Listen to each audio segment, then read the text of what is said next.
Hello guys, welcome back to Zik the Programming Guide channel. My name is Beatrice and in today's video I'll be showing you how to turn off Gemini on Android.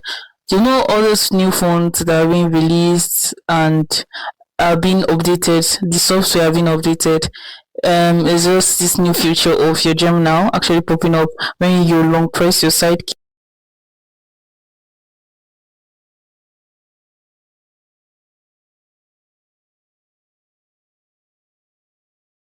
ChatGPT or any other AI.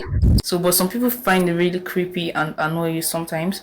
So, I'm going to actually show you how to turn that off real quick. Yeah, very quick, easy step to do that. First of all, you have to open up your phone settings. Right? Open up your phone settings like this and scroll down to see advanced features right there. Click on that and you can see side buttons. So you click on side button and you are going to click on long press right here. So you just have to click on power off menu instead. So now if I long press, you can see what's showing actually, right?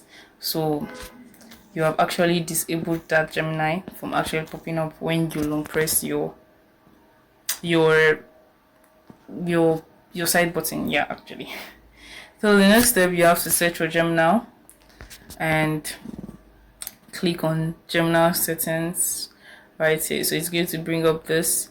So you can now click on Gemini on lock screen. Click on that. Then you can now disable this. Yeah, you can just turn this off. And the next one is you can now click on contact info from your devices.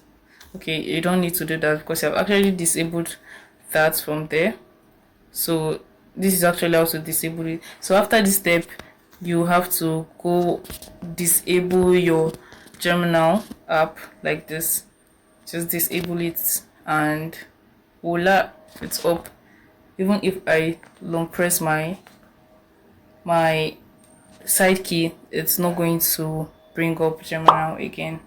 If this guide was helpful, give this a thumbs up and equally subscribe to get more helpful tips like this. Thanks for watching guys. I'll see you in my next video. Bye.